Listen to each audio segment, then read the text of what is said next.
ஒரு சிறிய கிராமத்தில் ராமு என்ற ஒரு சிறுவன் வாழ்ந்து வந்தான். அவனுடைய குடும்பம் மிகவும் ஏழ்மை. அம்மா வீட்டு வேலைக்கு போவாள். அப்பா உடல்நிலை சரியில்லாமல் வீட்டிலேயே இருப்பார். ராமுவுக்கு ஒரு பெரிய கனவு இருந்தது. அவன் நன்றாக படித்து ஒரு நாள் பெரிய அதிகாரியாக ஆக வேண்டும் என்று ஆசைப்பட்டான். ஆனால் அவனிடம் புத்தகம் வாங்க கூட பணம் இல்லை. பள்ளிக்கு போகும் வழியில் மற்ற பிள்ளைகள் புதிய பைகள், புதிய புத்தகங்கள் கொண்டு வருவதை பார்த்து அவன் மனசு வலிக்கும். ஒரு நாள் பள்ளி முடிந்து வீடு திரும்பும்போது ராமு சாலையோரத்தில் ஒரு பழைய ₹1 நாணயம் கிடப்பதை பார்த்தான். அவன் அதை எடுத்துக்கொண்டு மகிழ்ச்சியுடன் நினைத்தான், இந்த ₹1 என்ன பெரியது செய்ய முடியும்? ஆனாலும் இது எனக்கு கிடைத்த அதிர்ஷ்டம். அந்த நேரத்தில் அருகில் ஒரு வயதான பாட்டி தண்ணீர் கூட வாங்க முடியாமல் சோர்ந்து உட்கார்ந்திருந்தாள். ராமு அந்த பாட்டியை பார்த்தான். அவனுக்கும் பசி, அவனுக்கும் தாகம்.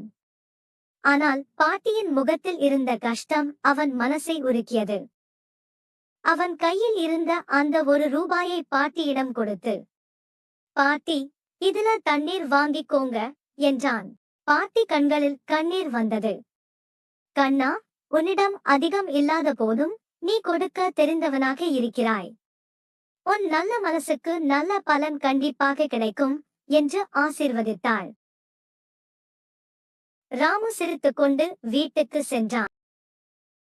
சில நாட்கள் கழித்து பள்ளியில் ஒரு அறிவிப்பு வந்தது.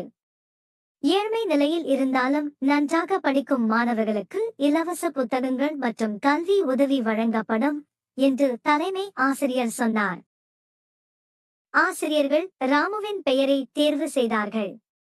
ஏனெனில் அவன் எப்போதும் நேர்மையாகவும் அன்பாகவும் உழைப்புடன் இருந்தான்.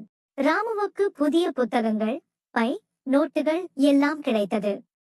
அவன் கண்களில் மகிழ்ச்சி கண்ணீர் வந்தது. அந்த நாளில் அவன் புரிந்து கொண்டான், நாம் செய்யும் நல்லது ஒரு நாள் நம்மிடம் திரும்பி வரும். ₹1 நாணயம் சிறியதுதான், ஆனால் அதை கொடுத்த மனசு பெரியது. இந்த உலகத்தில் பணக்காரன் என்பவன் அதிக பணம் வைத்திருப்பவன் அல்ல. இருக்கும் சிறியதை கூட பகிர்ந்து கொடுக்க தெரிந்தவன்தான் உண்மையான பணக்காரன். மோரல்: நல்ல மனசுடன் செய்யும் சிறிய உதவி கூட பெரிய ஆசீர்வாதமாக திரும்பி வரும்.